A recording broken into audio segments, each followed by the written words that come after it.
Hello students, आप लोगों को पता है कि स्टैट्स में 3 सेंट्रल टेंडेंसीज पाई जाती हैं: मीन, मोड और मीडियन। आज हम उन्हीं तीन सेंट्रल टेंडेंसीज में से आज एक हम पढ़ रहे हैं, मोड, जिसको कि हिंदी में कहते हैं बहुलक। ठीक है, बहुलक क्या होता है? परिभाषा: किसी श्रेणी का वह मान जिसकी आवृत्ति सर्वाधिक हो उसे मोड कहते हैं। इसे मानव का अधिकतम संकेंद्रण बिंदु भी कहते हैं, means point of highest concentration और वैल्यू भी इसको कहा जाता है।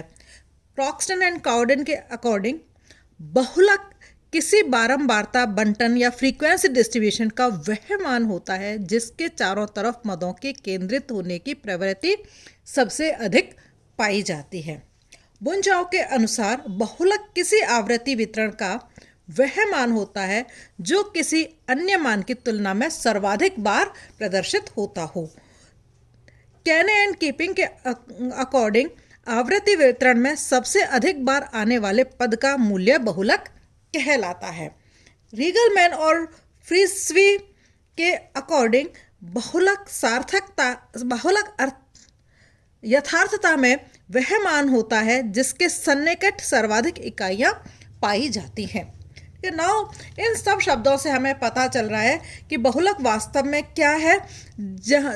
जो फ्रीक्वेंसी सबसे अधिक बार आई हो या जो डेटा मद सबसे अधिक बार रिपीट किया गया हो उसको ही हम बहुलक कहते हैं। ठीक है, नाउ बहुलक शब्द जो है या मोड शब्द जो है वो फ्रेंच लैंग्वेज ला मोड से लिया गया है। ला मोड का अर्थ है फैशन या रिवाज, मीन्स ऐसी कोई चीज़ जो कि उस फैशन में हो। हम देखते हैं कि जो फैशन में होता है वही सबसे ज़्यादा चलता है, तो इस वजह से इसका नाम ला मोड रखा गया। तो सांख्यिकी में बहुलक किसी श्रेणी का वह मान होती है जिसकी बारंबारता या फ्रीक्वेंसी सबसे अधिक हो। ठीक है, तो ये मैंने अभी आप लोगों को मोड के बारे में बताया कि शब्द कहाँ से लिया गया है और मोड की डेफिनेशंस क्या थी। तो बेसिक कॉन्सेप्ट आप लोगों को पता चल गया होगा कि मोड किसे कहते हैं।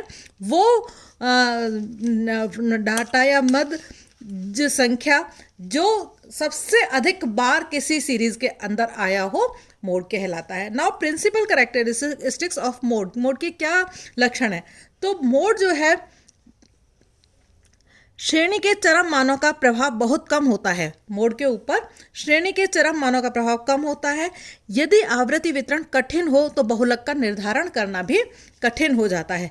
बहुलक जो है वो सर्वाधिक घनत्व वाला बिंदु होता है और इसकी सहायता से श्रेणी के वितरण का अनुमान जो है वो सरलता से लगाया जा सकता है।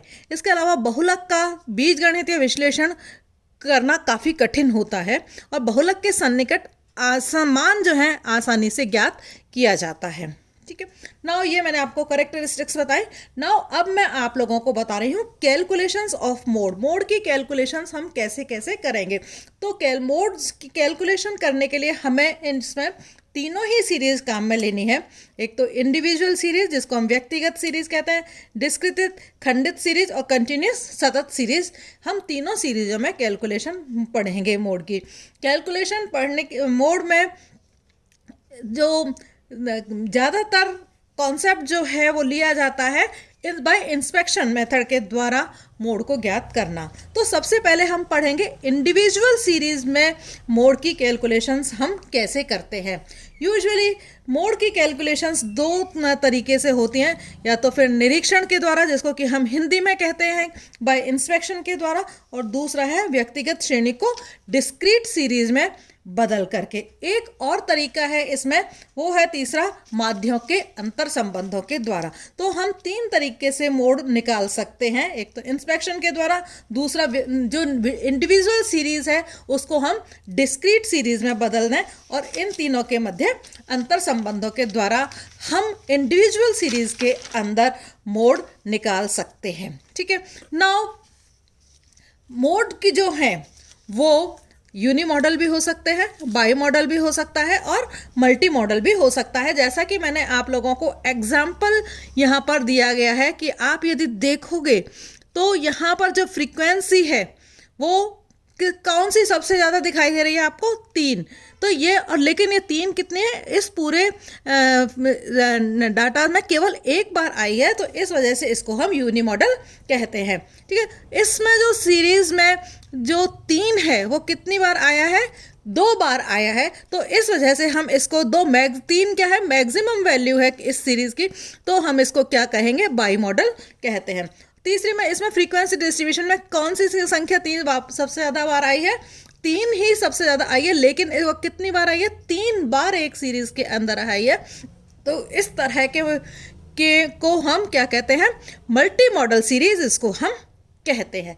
नाउ अब आप, ये मैंने आपको बताया कि जो मॉडल क्लास, जो मोड है, वो जो श्रेणी है वो यूनी मॉडल भी हो सकती है, बाई मॉडल भी हो सकती है और मल्टी मॉडल भी हो सकती है।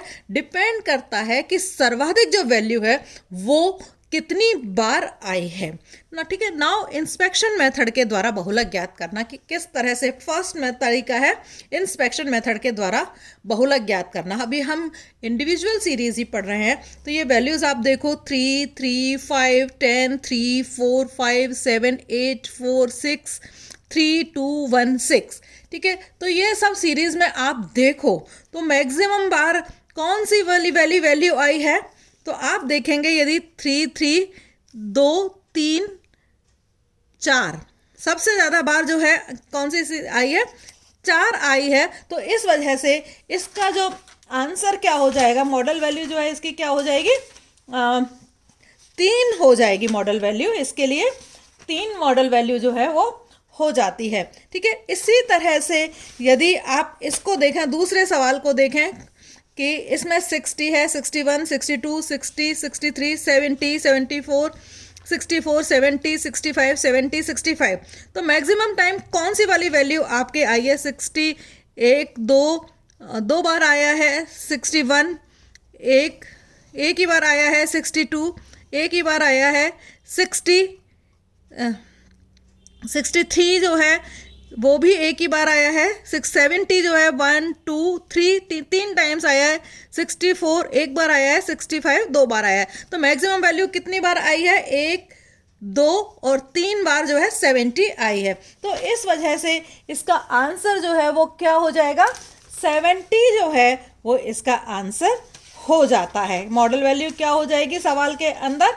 70 इसकी मॉडल वैल्यू जो है वो हो जाती है। ठीक है, नाउ अब हम जो कर रहे हैं कि एक ये मैंने बताया इंडिविजुअल सीरीज में इंस्पेक्शन मेथड के द्वारा हम कर रहे हैं। दूसरा क्या है कि जब आवृत्ति में आंकड़ों की संख्या ज़्यादा होती है तब हम व्यक्तिगत श्रेणी को डिस्क्रीट श्रेणी में बदल लेते हैं, अखंडित श्रेणी में बदल लेते हैं। कब बदलते हैं? जब हमारे पास में जो इंडिविजुअल सीरीज में डाटा ज़्यादा हो जाते हैं तो हम उसको पहले क्या करेंगे? पहले हम उसको डिस्क्रीट सीरीज में बदल लेंगे, फिर उसको हम इंस्पेक्शन मेथड के द्वारा आंसर निकाल सकते हैं कि कौन सी वाली आवृत्ति जो है सर्वाधिक बार आई है या सबसे ज़्यादा बार आई है। ठीक है, इसी तरह से थर्ड है माध्यों के औसत संदर्भ के द्वारा।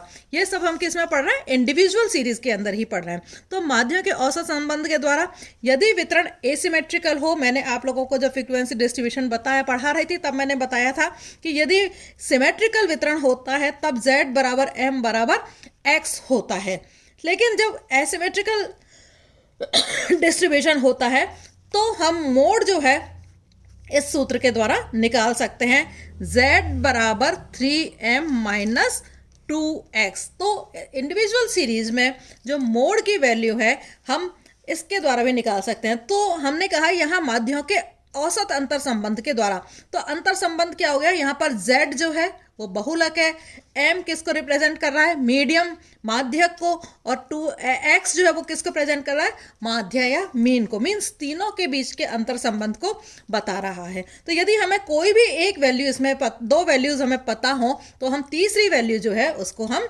आसानी से निकाल सकते हैं। ठीक है, तो ये मैंने आप लोगों को बताया है क्या? कैलकुलेशन इंडिविजुअल सीरीज में मैंने अभी आप लोगों को बताई है।